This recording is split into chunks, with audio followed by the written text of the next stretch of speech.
What's up, everybody? Derek Anderson, the DA. And as the year comes to a close, we start to look back on the 2022 box office year. And man, there were some epic bombs in this particular calendar year. I mean, some truly amazing. Like, what were they thinking when they decided to bend the money that they spent on this thing and then rush it out to theaters and put it out there for public consumption, and nobody went and checked it out? I mean, absolutely nobody. So we're going to go ahead and run through the top 10, and you're going to actually find some surprises in there. Maybe that's some surprises to you, because there's some good movies on this list that I actually personally liked.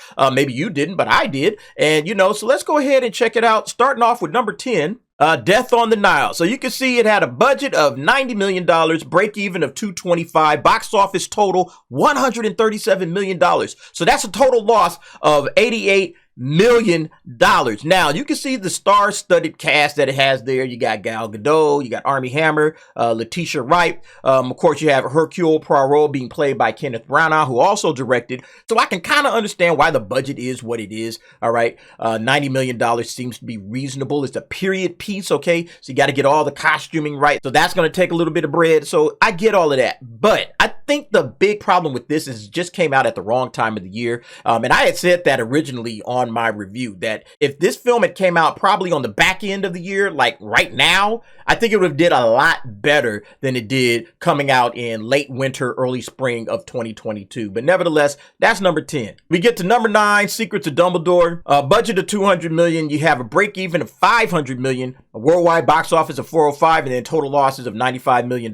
This was a big misfire on the behalf of the Wizarding World of Harry Potter franchise. I don't think people really knew what this was going to be, the Fantastic Beasts series, okay? It started out being about Fantastic Beasts, and I think people were kind of like, all right, let's see what they do. But then it ended up being about, like, Dumbledore and Grindelwald, which is like, I don't think that was the move, okay? I think if you were going to do that, you should have did that from the very beginning. I don't see why Newt Scamander is in this thing at all. And people are just tuning out, They'll say, whatever. I'll catch it when it comes down the line. And I think, honestly, the Wizarding World franchise is really centered around kids, about a coming-of-age story. I've been saying that plenty of times on my channel.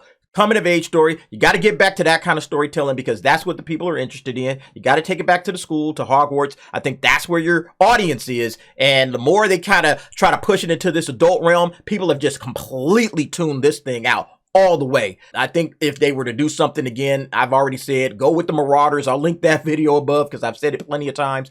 Go with the Marauders. That's the next move. That's honestly the next move. Number 8, The Northman. So you can see the budget there. The break even was $225 million.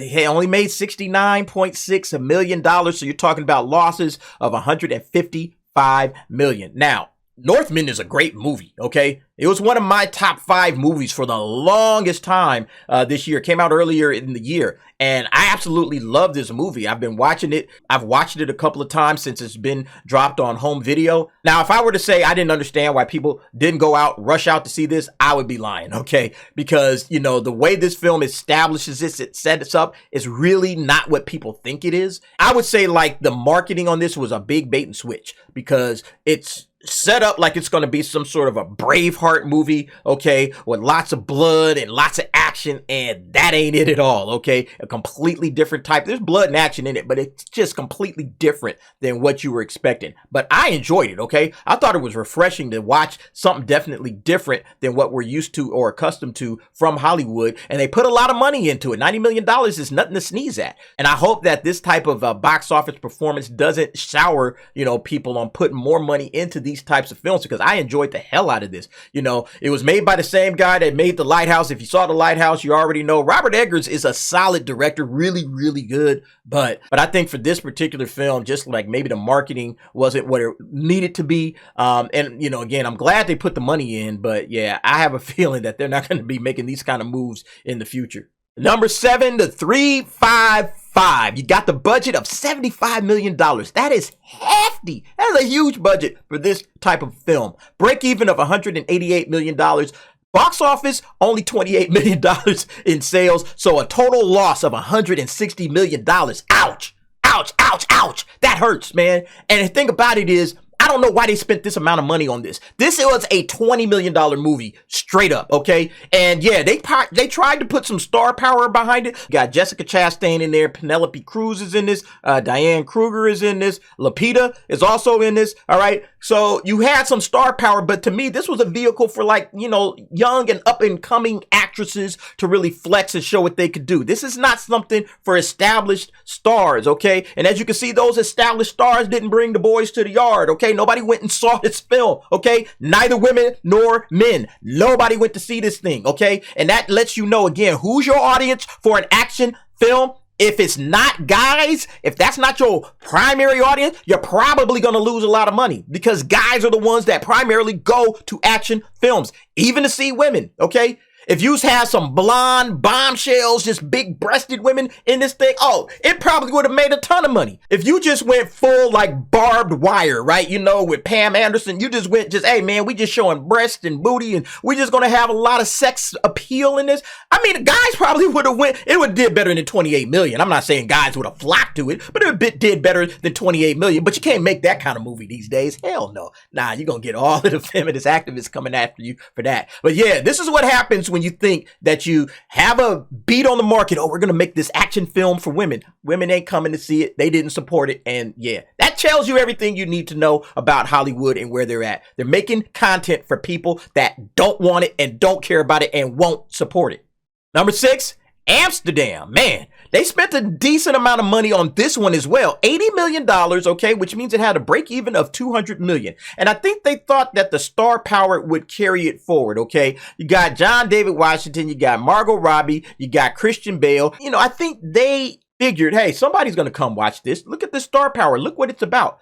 Nobody went to see it. And it got terrible reviews. That was the big thing. Look at that. Nobody liked this crap, okay? 33% on Rotten Tomatoes. Even the critics didn't give it a good score, all right? Audience score, 62%, which sounds good, but then you look, it only has 500 ratings, okay? So that means nobody went to see this thing, didn't get any kind of good, positive word of mouth, which a movie like this would absolutely need. Even though it has this huge amount of star power, you need a lot of word of mouth when you have this type of a film, and it simply didn't get it. So they spent $80 million only to get $31 million back. You're talking about $169 million loss. That one has to hurt. But these stars aren't going to be lacking for it. They'll get plenty of good gigs going forward. Now we get to the top 5. And number 5, Black Adam. Man, didn't see this one coming. I'll be honest with you. I thought that folks would go out and watch this because of The Rock, because it was in the DCEU. I thought that we would get a lot of people to come and check this film out, okay? Now, the budget kind of fluctuates. It depends on where you look or who you ask, but I just went on the highest end that was reported, and that's $230 million, which means it would have needed a break even of $575 million. The total box office only ends up to be around $391 million, so you have total losses of $184 million. And this is one of the big issues that DC has, is that they put these films out there, but the fans don't go and support, at least not in an abundant way that they need to make sure that this thing makes money. Because, you know, again, even if it got close to that 575 with the amount of money that they put into it, they would say, is it really worth the money? Okay. To chase all of these big stars, to get Pierce Brosnan to come in and play Dr. Fate. And again, I like the movie. You won't hear me say anything about the movie. It's not the greatest movie in the world, but it's a lot of fun. Great fight scenes. I enjoyed myself, but apparently most people didn't. The word of mouth wasn't as strong as it needed to be, even though the audience ratings were pretty solid on Black Adam, and you get $184 million down. Hey, got to move on to something else. That's just the way studios operate. And then, of course, we get to Lightyear. Man, $200 million budget, the break even of $500 million, $226 million. That's all this movie made on the worldwide box office. You're talking about $273 million in the hole from this project. That's a huge lot. I mean, I don't care where you from. You lose $273 million.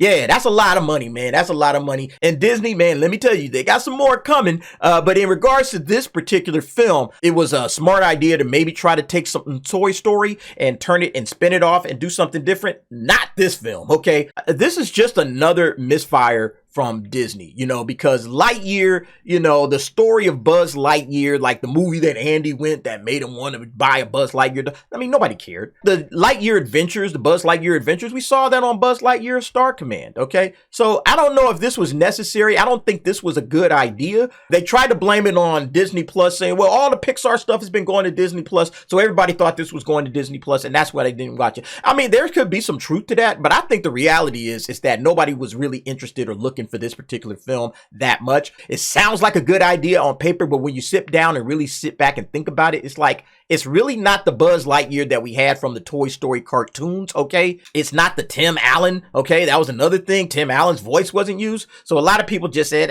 I'm not interested in this. It's not Tim Allen. It's not really the Buzz Lightyear that we've watched on those Toy Story films. So what is this about? I don't really care, And then, of course, the whole same-sex couple issue, that was a big deal. So, yeah, another huge misfire from Disney's aspect. Number 3, Moonfall, okay? $140 million budget.